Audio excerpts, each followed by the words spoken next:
Hey everybody, welcome to Local Business Hacks Podcast. I'm your host, Carl Case, and I'm on a mission to help you. Every week, we're going to be talking to local business owners and experts to get their best tips, tricks, and hacks to grow your business. This show is designed to teach you, inspire you, and motivate you to take massive action and start to build your future-proof business. Whether you're just starting off or you're taking your existing business to the next level, this episode is for you. So let's get started. Hey, local business hackers. Welcome back to another episode of the show where we interview successful entrepreneurs, business owners, and industry leaders who have built and grown thriving businesses. Now, I'm not the usual voice you guys hear on the show, and I promise you Carl is fine. He's actually sitting right next to me, well, at least on the screen. But my name is Mia Kovacevic, Carl's professional partner in crime, and I worked with Carl for about a year now. I've seen him in many different departments in Referrizer, most recently founding what is our agency. And we had this idea to interview Carl and share his story on how he became the director of global business development and the Local Business Hacks host. So stay tuned for the most exciting episode to date. Sit back and relax and let's get to it. Carl, welcome to your own podcast. Hi, Mia. Hi, Local Business Hacks fam. It is very nerve-wracking being on this end of the Zoom call, let me tell you.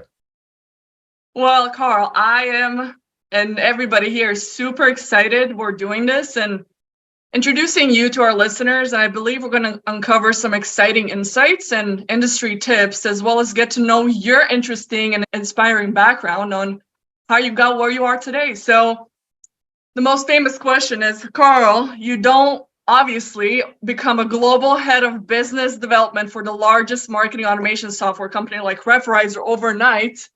I've heard a rumor that you brought a picture for us today. And on this picture is you and a young gentleman by the name of Andrei Tvrjovic, who is the founder and CEO of Referrizer. If you can talk to us a little bit about this picture and how it relates to who you are today and how you became who you are today. Of course. So in this picture is young Carl, let's say 8 years ago now. Wow.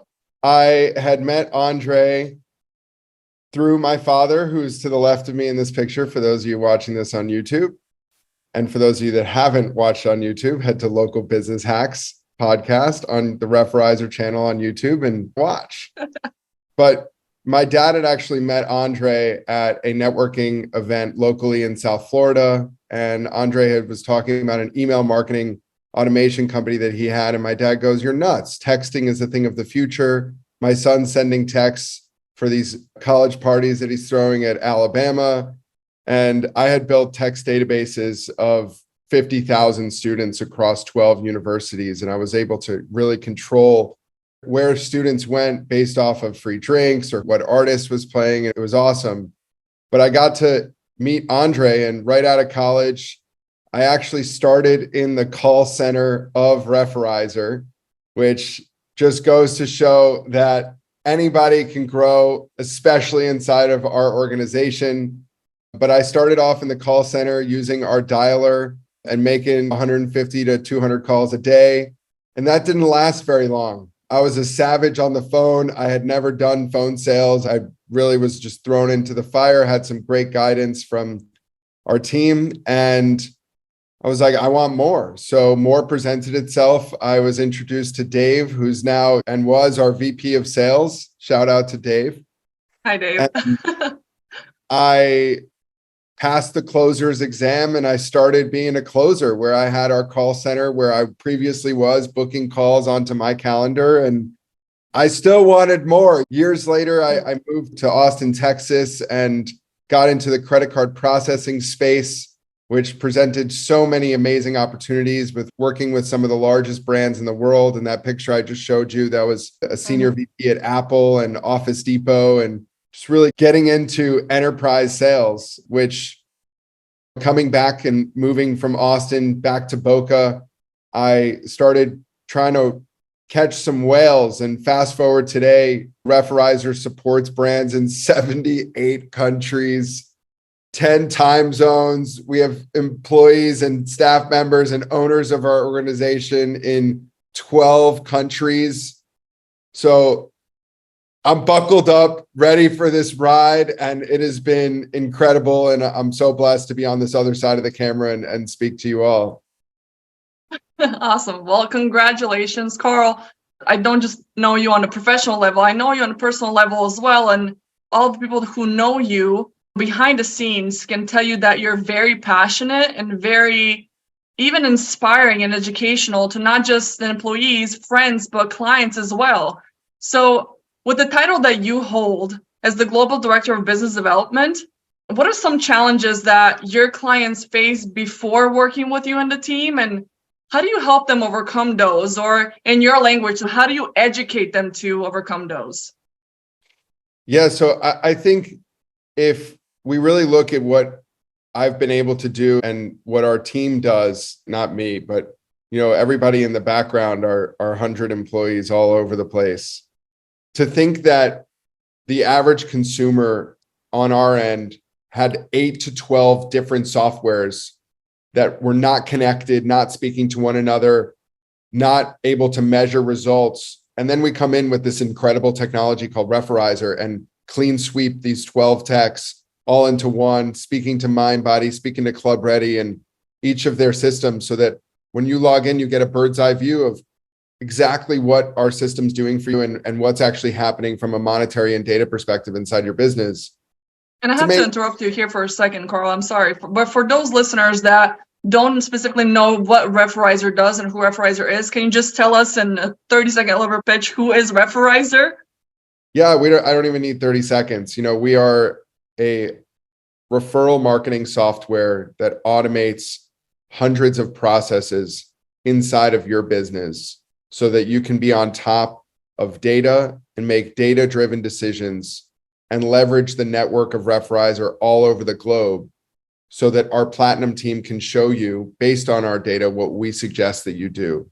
Long story short, we alleviate having to pay the idiot tax in 2023 and forward as we introduce technology like artificial intelligence to respond to your Google reviews, stopping bad Google reviews from ever reaching Google so that you can fix this problem that chances are 100 other people are experiencing. It's really, really incredible what the team has been able to create here.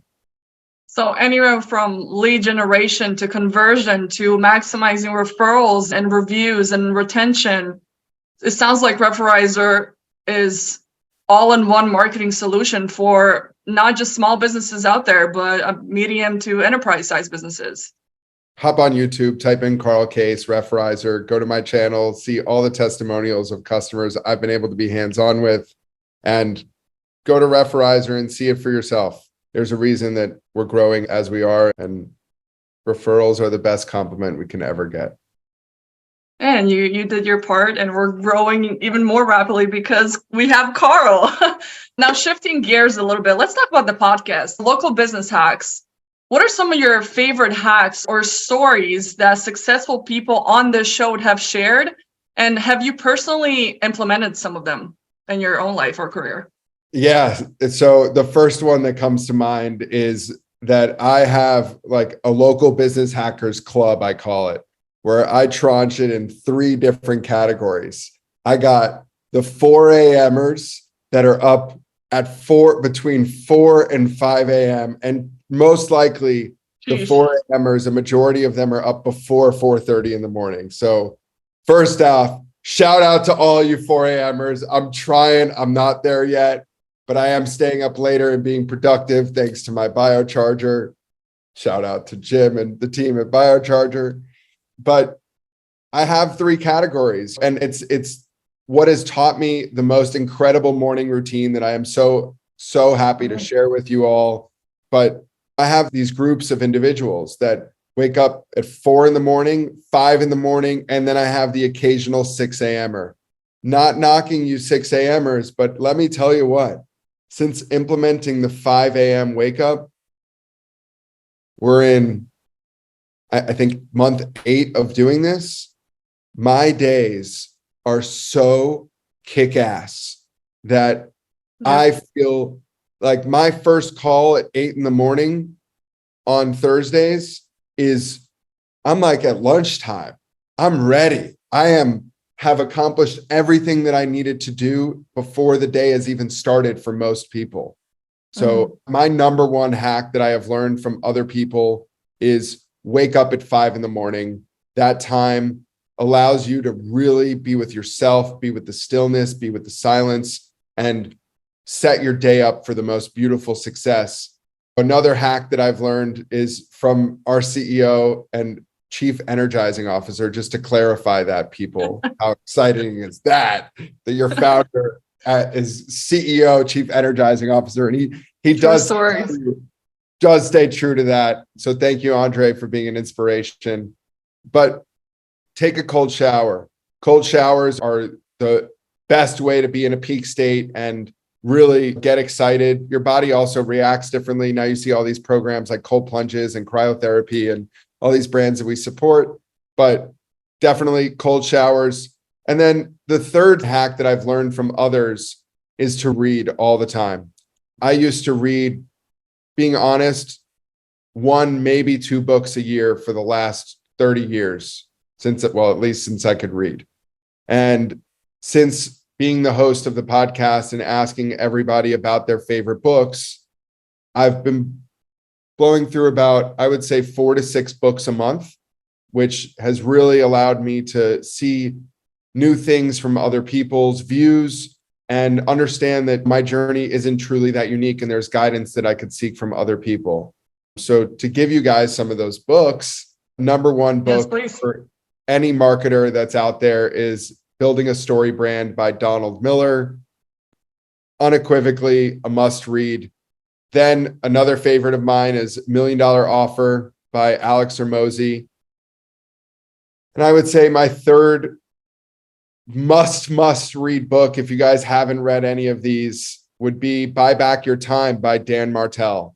Really, once you get to the scaling point where you're onboarding and can support the growth of your organization, remove yourself from as many opportunities to focus on what you do best, which in my role could be creativity.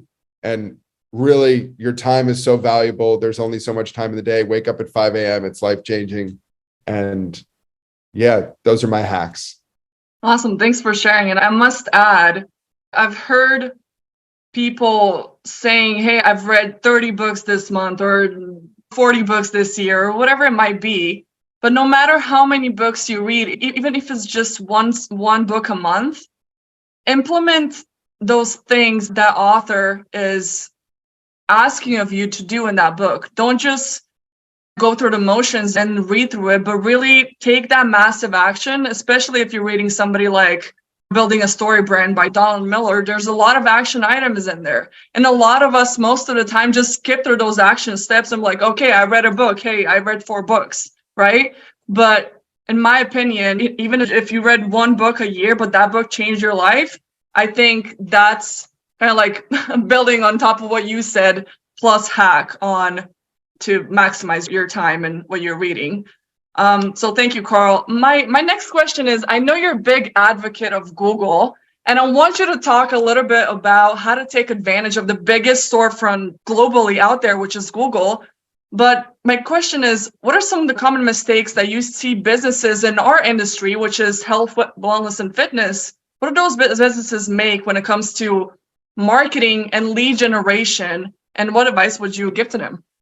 Oh, Google. So if you guys are questioning anything that I'm about to say, I challenge you to look around you, ask the next 100 people that you see or speak to, where do they go to find the answers to the questions that they have if their friends or anybody around them doesn't have it?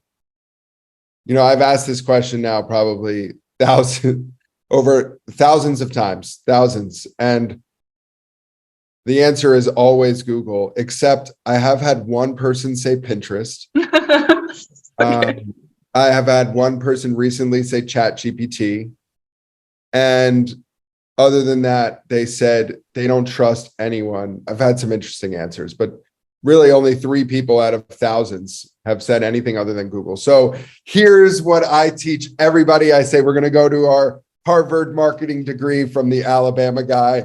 So Every other marketing company that I interview as a secret shopper or whatever it may be focuses on Facebook and Instagram as their main source of advertising. How many of you guys have actually gone to Facebook and Instagram and gone to find the answers to anything that you have? It's totally different. It's intrusive. You look through your phone, you're like, oh my God, I'm an Orange Theory member. I am seeing an ad for F45, come free for the next lifetime, or 30 days or 7 days for $7. When we see that offer, we're having to convince ourselves and sell ourselves on why do we want to engage with this brand? Totally different than when I go to Google and I look for stress relief near me.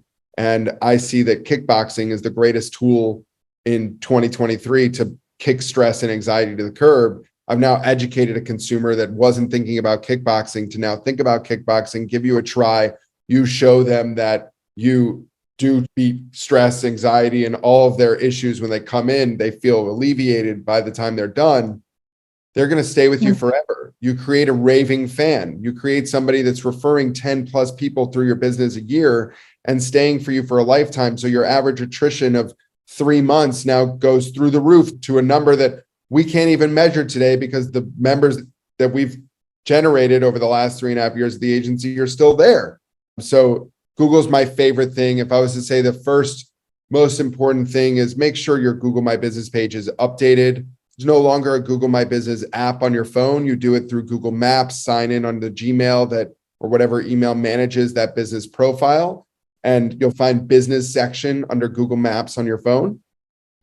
Update it more than you update social media. Post photos, post videos, post any promotions, and tag. Have somebody pull some keyword research. What are people searching that are keywords similar to your brand, so that when they're searching for those things, your Google My Business page can come up?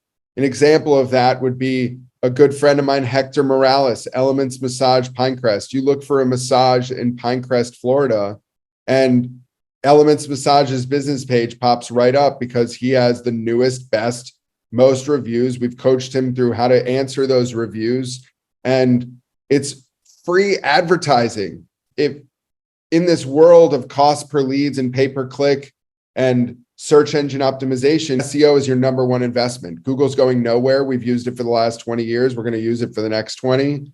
And let's invest in the one thing that's important, which is being in front of customers when they ask questions that we have answers to or solve their problems. So write content, post it on your Google My Business page, post it on your website. Stop posting pictures on your website that have a bunch of words on it, because Google can't read your photos.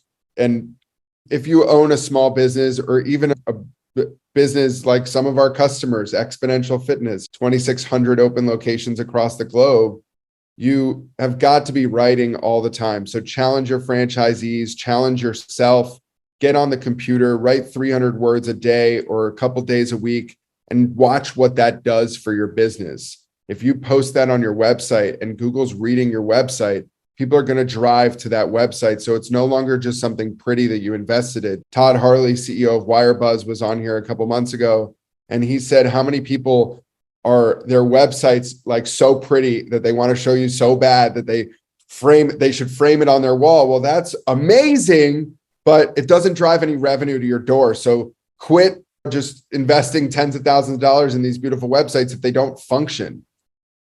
Read Building a Story Brand. You're welcome. Congratulations, listener. Now you graduated from Marketer's Business degree. But I got to ask, so what happens to Facebook and Instagram? Should we not advertise, or how do those two relate? Yeah, that's an amazing question. So the way that we use Facebook and Instagram from a marketing perspective of lead generation is when we have a lead come across from Google, and all of you guys are doing this on a cell phone. Over 90% last year of consumers engaged with brands through their cell phone or mobile device. So they're scrolling through their feed or scrolling through Google when they're searching, and they come across your lead funnel landing page, click on it. I'm engaging through on your lead funnel landing page. I type Carl Case, start putting my phone number 561, and I get a call from my parents. I get an important email come through, a text from Mia saying, Carl, and I leave that lead funnel landing page. Well, technically that lead could be gone forever, but that's when we use pixels and now server-side tracking on our end, thanks to our PPC and digital team on Google 4.0. If you guys aren't on Google Analytics 4.0 or ready for that switch, it's happening very soon. Give us a shout. We'll help you out. Wow, I'm a poet. And I then track that consumer over to their Facebook and Instagram page. So what they would see is F45 has an amazing offer for you. Don't forget, we're only 2 miles away. Check out this video to see what to expect when coming into the studio for the first time. So it's different than a consumer that you're trying to get in front of. Don't get me wrong, we do run lead gen campaigns on Facebook and Instagram in rare occasions of trying to scoop a bunch of low cost, low quality leads for a gym that gave us a call, or a fitness studio or a med spa that says, hey, Carl, I was with another organization and they haven't gotten me to where I need to be. I'm opening in 3 weeks. What can you do? You know, we can turn on some things to try, but there's nothing like a quality of the lead coming from Google through an education, like what can kickboxing do for you? Or what's the best way to reduce my muscle soreness? And we educate that consumer on cryotherapy. So being that first person to educate a consumer on your brand or what brand does is one of the most incredible tools that you can offer.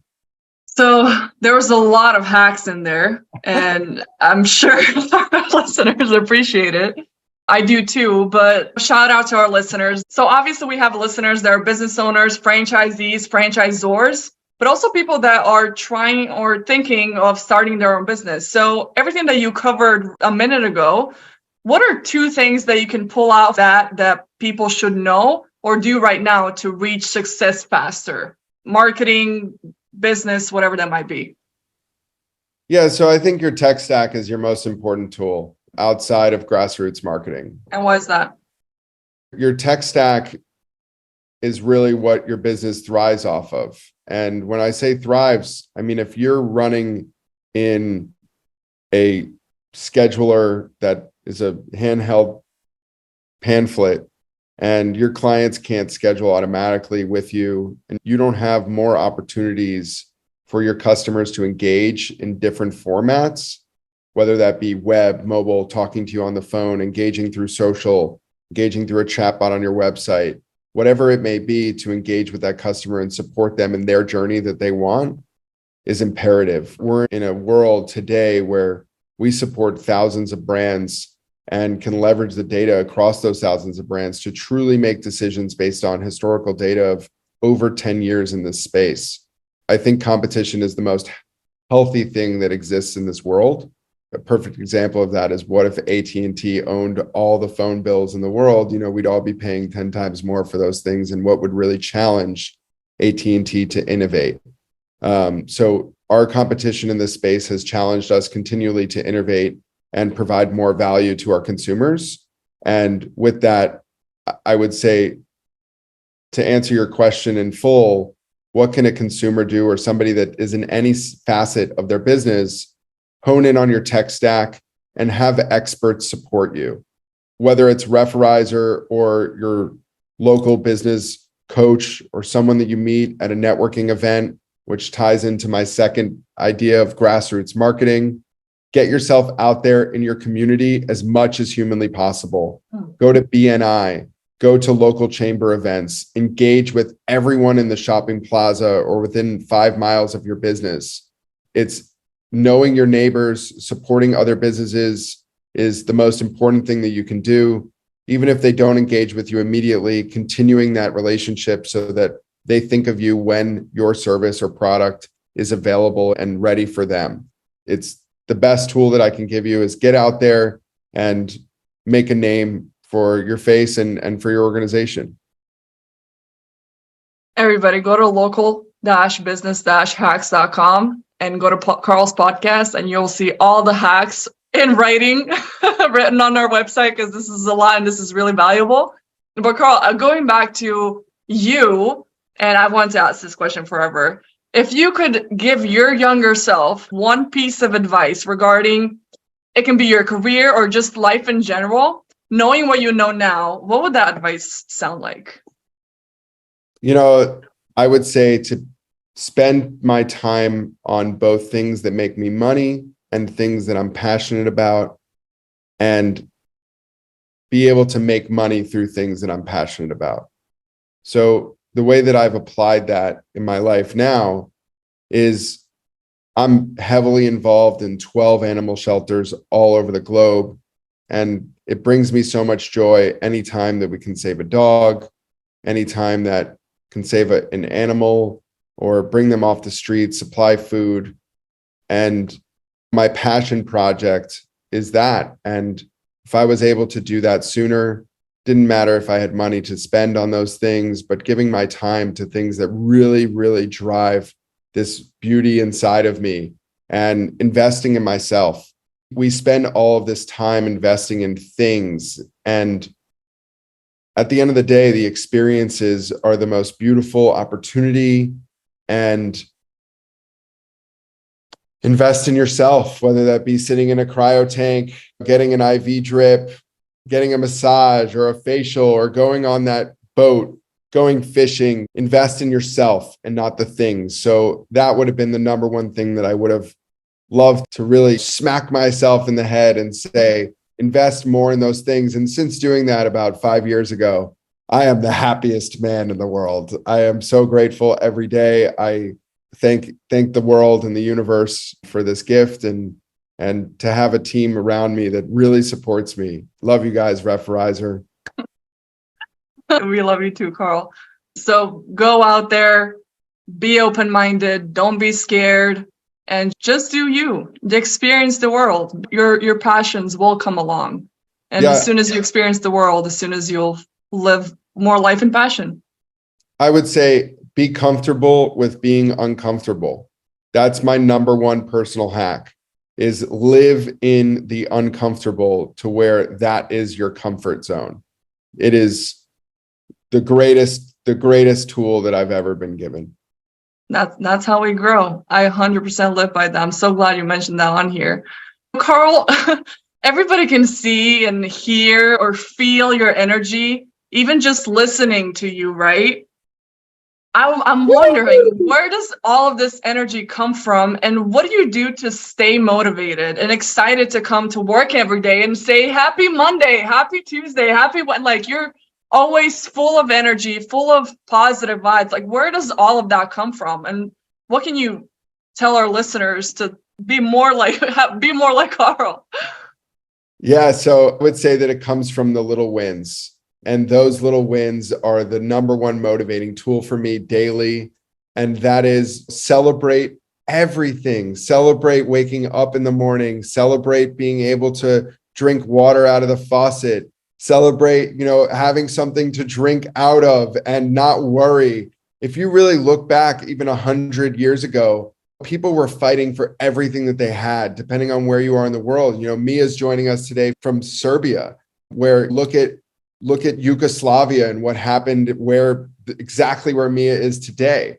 And this happened all over the world. So if you celebrate the little wins, everything is so beautiful. And I am forever grateful for everything that I have been able to experience, and the people that I am surrounded around make me and enable me and support me to be this beautiful being that I'm becoming. And I would also say, once again, having Andre as a mentor and a leader and an energizing officer, that dude supports me and our organization in so many ways. He sends our team leaders and people that express interest into Tony Robbins, my guru, and going to Tony events, walking on fire. So going to Tony Robbins events with Andre, we infect a crowd like no other. And it's just amazing being in that energy of 10,000 people that want to be the best version of themselves,